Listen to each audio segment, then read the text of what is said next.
Cathy Carillo is a crusader. She fights every day of her life for better understanding and appreciation of the immigrant experience. She didn't necessarily seek out this work. It found her, painfully, at a young age. Cathy is fond of the motto, "Nothing about us without us." As a founder of the ReMIX Tennessee, she's focused on training, educating, and preparing the Latino community.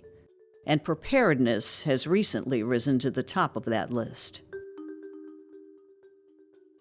How do you continue to love a hometown and home country that says it wants so many of your friends and family to go away? I'm sitting across from you today, 30 years old, and I can tell you that I still haven't healed. On one hand, it was one of the worst things that happened in my life. And on the other hand, it sent me on this journey to figure out how can I make sure there is never another 14-year-old that ever has to go through this ever again. I'm Demetria Kalodimos.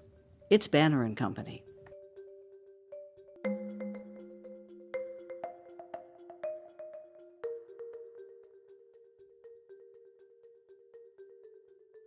Something happened to you on the way to a track meet in the 8th grade that set the course of your activism, really. Tell me the story. Yeah, so I was on my way to a track meet with my dad. And usually he wasn't the one who picked me up, but for some reason that day he decided he was going to be the one to take me. And on Gallatin Road, MNPD pulled him over for a broken taillight. My father had a valid license. My father had his registration in order, had car insurance. What my dad didn't know was that the attorney that we had paid over $60,000 to help my parents with their immigration case had lost, and he had been issued a deportation order. And that day, because MNPD at the time had an agreement with immigration officials, they took my father from me, and I was left on the side of the road. And the last time I got to see my father was at the courthouse here through a video camera, where he gave me very specific instructions about who to call and what to do with what things, and he told me we were going to be okay. And at 14, I became my family's legal expert, the interpreter, the second parent. My family was torn apart by family separation, and the symptoms and the effects of what that event caused in our life, there's nothing that can fix that. For me, the turning point of when Nashville felt less like home was when I was 14. I still haven't fully recovered from what that means. My son doesn't know his grandfather, right? I think people think that these things are just a one-off, but they don't realize the domino effect that it can have on generations, both good and bad. And this was 15 years ago. Yeah, 2009. At a time when people really weren't talking about immigration crackdowns and enforcement. No, I mean, I think people are seeing the effects of an ever-growing ignorance, willful ignorance, of the effects of immigration policy. I think people don't realize that so many of the things that are happening now, yes, are very heavily being enforced by this administration, but it's because every prior administration has increased the ICE budget. It's because every prior administration has made it possible for this thing to exist. There was a world where ICE didn't exist. There was a world where that wasn't happening, where these people weren't given this amount of power to change people's lives for the worse. I don't think people recognize that or are willing to acknowledge that, hey, some of your favorite candidates, some of your favorite politicians, not just at the federal level, state, locally, have voted for policies that have consistently put immigrant families at risk. And they're not willing to acknowledge it. They're not willing to take accountability for it. And in fact, even now, in the midst of this administration, we're not really willing to critically analyze what are going to be the long-lasting effects on immigrant populations, neighborhoods, and now second, third generation families. I'm heartbroken that we're not taking that into account, but I'm encouraged because I do see a change. There's a change in thinking, there's a change in rationalization, there's a change in, okay, maybe I was fed a lie that individualism is going to save me. I'm holding on to hope to that piece. Back to your father for a second. Is there any recourse? Is that just a done deal and there's no path back to his family who's had all these years without him? There are a lot of different scenarios for people in their immigration cases. I think people think it's cut and dry. In our case, in all folks' case, when you get deported, you are automatically given a 10-year bar, meaning that for 10 years, you're not allowed to re-enter the country. You're not allowed to apply for anything. There's some waivers, but the process to petition your family member to come back to the United States can cost anywhere between $6,000 to $10,000. And your family had already spent over $50,000. And my family had spent even more money, borrowed money, trying to avoid him being deported. And 15 years later, I'm a Nashville native telling you all that it is barely affordable for me to be able to stay and live in the city. With what money am I going to be able to afford to a $6,000 to $10,000 process for my own father? I think people don't understand that aspect. It's not as simple as, why didn't they apply? Why didn't they do things the right way? Why isn't he back yet? There's a lot of intergenerational issues, a lot of financial barriers that exist when it comes to that process. When the administrations changed in January, were you truly prepared for what was to come? And did people think you were exaggerating? I am actually really proud of our ragtag group of people. I'm really proud of our ragtag group of people because we prepared since November. Since November, literally the day after the election results came in, I was on call after call after call. What do we do now? Are we going to be okay? Are we going to be okay? And it was people who called and said, we have to set up something. We had already had the experience from the prior time that Trump was in office. So we decided, okay, let's think about what this looks like in order for it to be sustainable, in order for it to be easily duplicated, in order for there to be more of us. So when January hit, we had already started a process in which we were going into communities, churches, schools, warning people, giving them Know Your Rights workshops, supporting people to create their emergency family preparedness plans.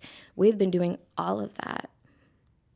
But yes, people thought I was exaggerating.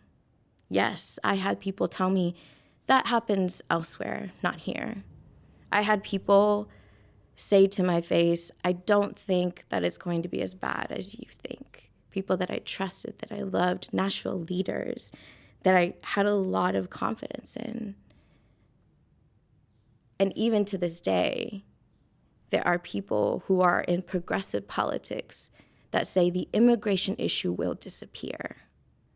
I don't think that they understand that immigrants are the testing ground to see how willing you are to stay quiet, to not do something, to ignore the issue, for them to try every single thing to keep taking away our freedoms and our rights. This group that we created, we were adamant that we were not going to use language that talked about who was directly affected or who was an ally. Because the way that we view it, these are attacks on our community as a whole.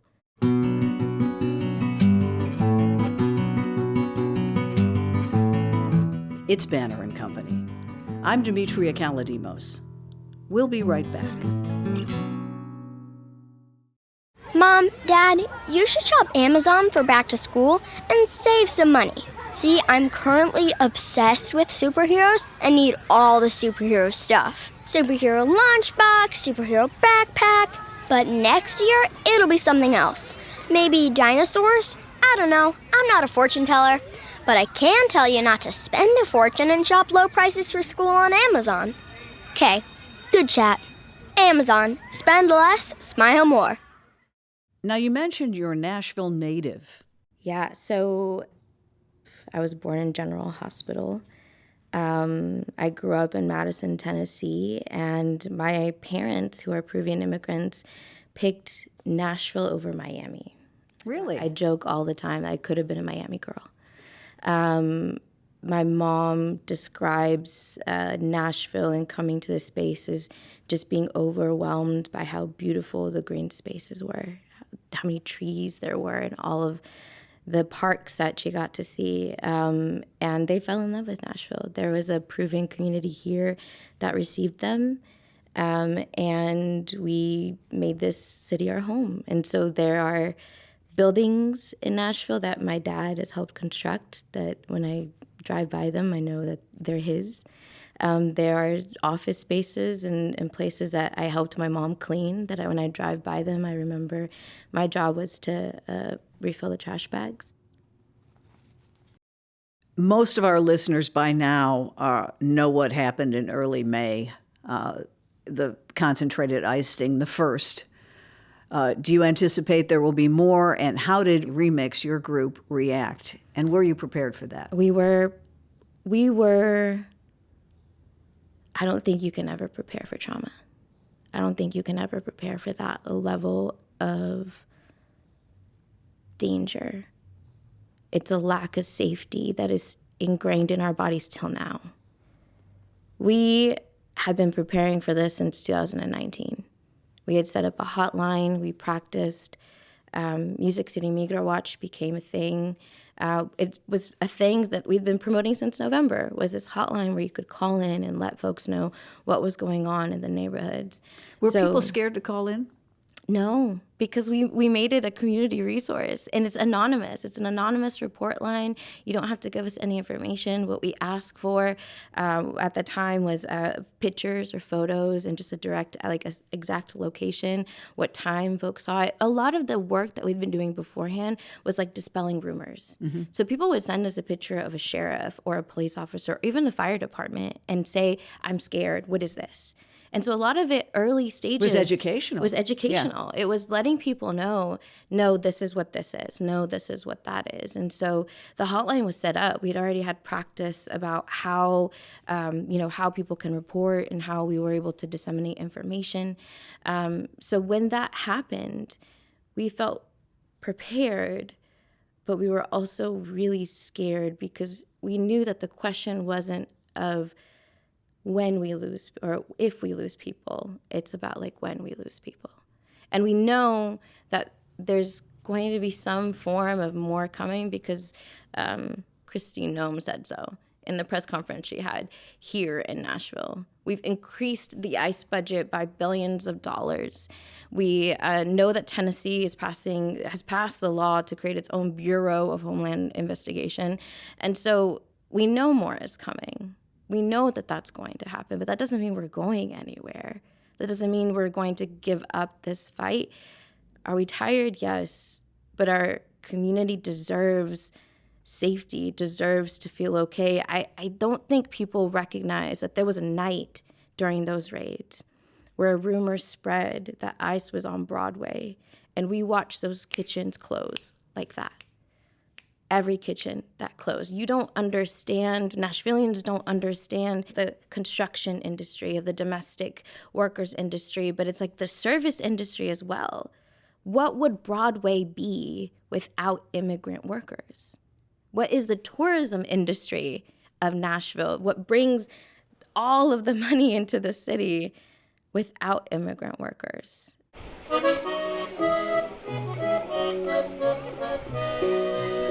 In July, banner editorial intern Lilly Sabella went to the Wedge for a ReMIX Tennessee event called Independence, a night of community and song. It was a fundraiser for the Unidos Fund, which provides assistance to families affected by recent ICE raids. I wanted to let you know that we have raised over the last few events $53,000. Our goal is to get to 60,000. So if you could try to help us get to that goal, those QR codes are all around. It was also a celebration of culture and community hosted by Karina Daza.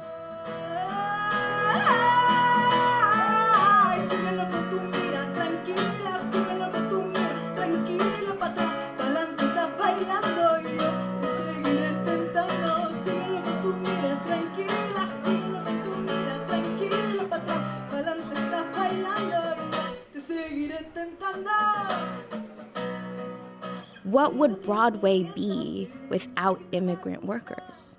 What is the tourism industry of Nashville? What brings all of the money into the city without immigrant workers?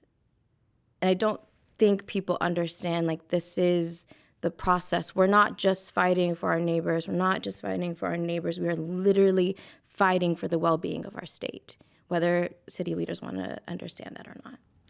You were outspoken after this first series of raids when you had a chance to speak to council and related groups. What bothered you most about Nashville's response or participation? They would say lack of participation. Yeah, I mean, I think there are a couple things that are very, very clear.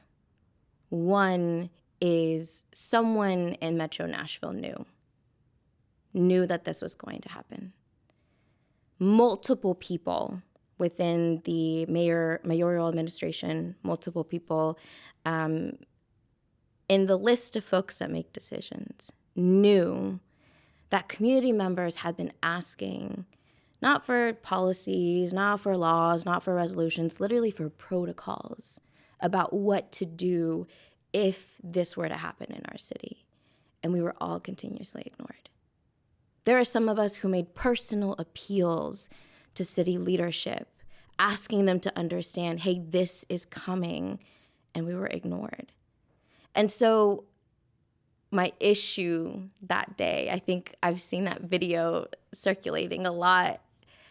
People were like, oh man, you were really angry. Ooh, it was an anger, but it wasn't an anger that had just happened because these raids were happening. It was an anger that actually stemmed years of me working for the local government and trying so hardly to emphasize to people there needs to be these protocols, there needs to be these little things set up to protect ourselves, to protect our community, and me being told, well, there's no money for that. There's no space for that. There's no opportunity for that. To be clear, what was your position? What were you were working with the Human Rights Commission? I was working with the Human Relations Commission. I was a director of community engagement. And during my time there, my emphasis was language justice and trying to make sure people in the city had access to those things. And the closer after the election, I was working really hard to make sure that there was some kind of protocol in place. And we saw that during that Metro Council meeting, that there was the intent to set some type of protocol in place, but that wasn't done. Never got there. That never got there. We never got there. Why? Because our immigrant population is not prioritized. Why? Because immigrants are posed as a way to say we're a welcoming city, but we're not actually implementing the policies or procedures to do those things, right? I struggle so much with this like rhetoric that certain leaders are going to be arrested or certain people are going to be this and that, when in reality we could do so much more, but we're choosing not to out of fear. We're choosing not to out of fear, and we're not recognizing that the same families that we're advocating for are the ones living in fear each and every day. We have families calling us each and every day saying, I can't go grocery shopping. I can't go to work. I'm scared to sign my kids up for this incoming school year. I don't have money for backpacks or shoes or clothes. Like, is this really home? That is the question I have been sitting with since I was 14. Is this really home?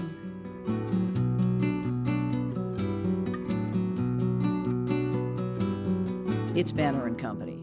My guest is Cathy Carillo, mom, organizer, and founder of the ReMIX Tennessee. We'll be right back.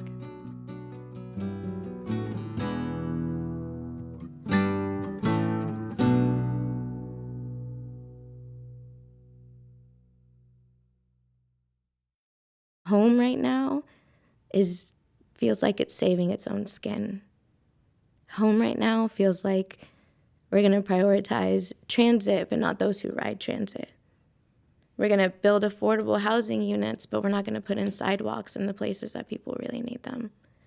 We're gonna focus on big city projects, but there are people who don't have a grocery store near them. How are we addressing the issues that all Nashvillians actually need, and what does that mean? Update us on the families who have people in detention, who've lost family members, and do they know where all of them are now? Have they been able to lay eyes on them, communicate regularly, or help out in any way? We are in month 3 of, essentially we're entering month 3 since everything happened. And what that means is that at this point, family members are either making the difficult decision of, do they spend thousands of dollars in continuing to fight an immigration case? Some of the family members have been deported back to their home countries or to other spaces that we've had to track. And some family members have completely disappeared, and we're trying to figure out where they've gone. Really? Really. We knew that they were going to be deported, but now we're looking for them, and then they're not showing up in their home country. So we're like, where were they deported to? Right? If they have been deported, where were they deported to? How many are in that unknown status? Roughly.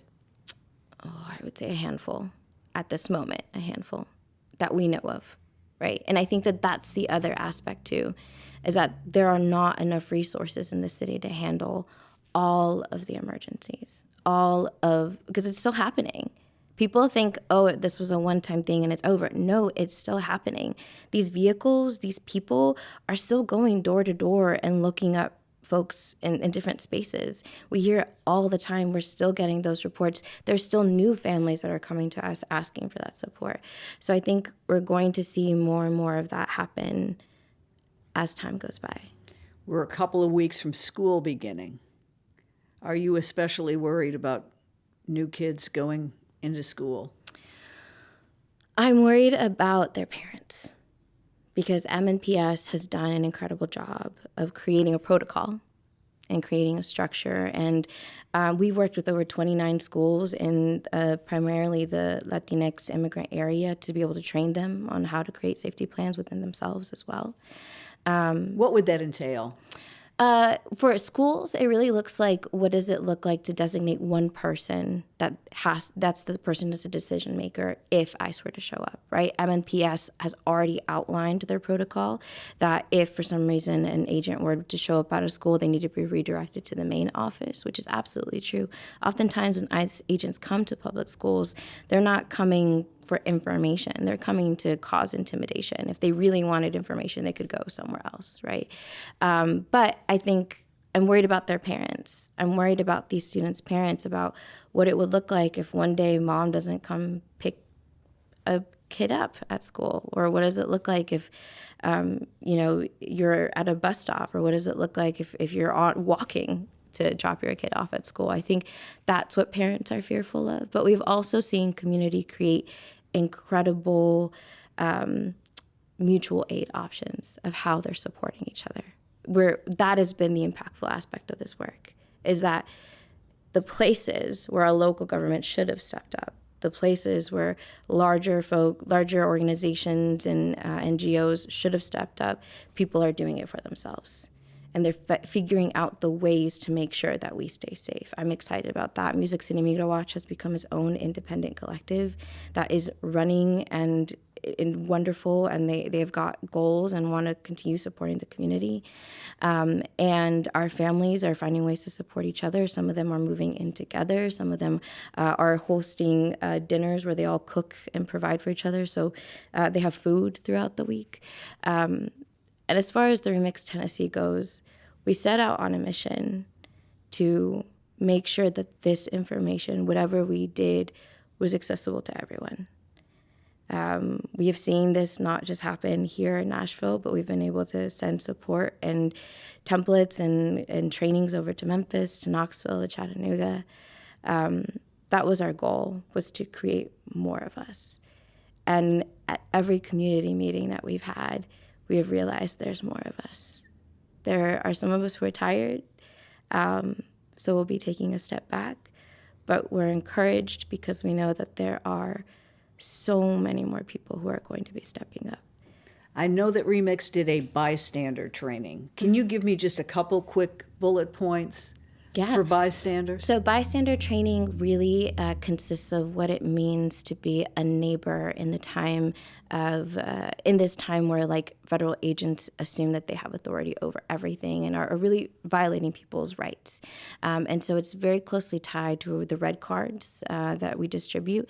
We talk about how red cards are not just for undocumented immigrants, they're for all of us. We all need to know our rights and how important it is to understand that they have to have a judicial warrant if they're trying to enter into any kind of property, right? You don't have to answer any questions or any information about yourself. You have the right to say, am I free to go? And you also have the right to let folks know what's happening in the neighborhood, right? Like, it's okay for you to say, hey, these are federal agents. You have a right to remain silent. How are we protecting each other in that sense?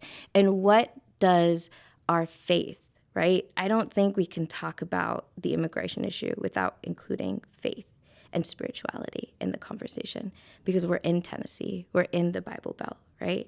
And like, what does it mean to live out our call in our faith communities, in our spirituality communities, to protect our neighbors? What are the things and ways, the conversations that we are having to humanize what has been crazily like simplified into they're just criminals. They're just this thing. So that's the involvement of what our bystander training has been. I hope people can join. Were you encouraged when that effort to bar education from undocumented children, when that stalled at least? I'm not going to say it failed because it could always come back, but the faith community seemed to step up at the right moment. Yes, the faith community showed up for that. I think what folks don't understand about that fight was how ugly the language was that these Republican lawmakers were using. And I need people to challenge that language. We need to stop letting these false narratives, false data be shared, and we need to start actually shedding light on the truth of the situation. You had a whole advisor come to Nashville and say that 80% of the people who have been arrested were criminals, when we know for a fact that's not true. Challenge it. Challenge. Fight for your family members. Like, get those folks back. Don't let them just spill the hateful rhetoric. If you love your people, love them deeply enough to say, hey, this is not okay, and the hate is consuming you, because I'm watching how that happens. One of the most interesting, coolest, hopeful things that I have seen is the people who come support us, some of them voted for Trump because they bought the lie that individualism was going to save them. And then once all of this started, they realized, I'm actually giving up on a whole community that supports and raises me. I'm in awe of the bravery of those people, because they have come to the realization that people matter way more than any kind of promise, false promises that they were given by administration that's not following through with it at all. It occurs to me that with this talk of denying or dissolving birthright citizenship, here you sit, a 100% American citizen who could leave us potentially. There are incredible leaders in Nashville, but there's one particular leader that told me You know you're doing something right when the system is afraid of you. I understand that that's what it is. I understand that they're afraid of the success we have, that they're afraid of our work ethic, that they're afraid of the cultural abundance that we bring. I understand that there's so much fear and so much racism behind that. Nashville has always been home. I'm not going anywhere. Even when it doesn't feel like home, it's been home. I've tried to escape, trust me, and I just keep getting pulled right back. I think many of us are feeling that way, of very adamantly saying, you cannot take this away from me. You cannot take community away from me. You cannot take what we've created away from me. The United States is based on the history of immigration, literally escaping religious persecution, escaping persecution in general, and that's what most immigrant families are doing. They can try all they want, but no matter what, no matter where I go, no matter what I do, I will always be Peruvian American. I will always be a Nashvilleian, and I will always be fighting for the community. What should the uninvolved person who now feels motivated do? Hate is intent on stealing our creativity, on stealing our joy. I need folks to hone in on hope, creativity, and joy.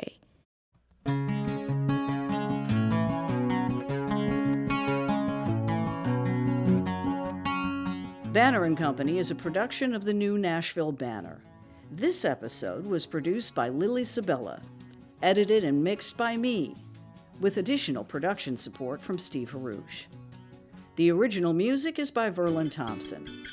You can subscribe wherever you get your podcasts or go to NashvilleBanner.com. You're in good company.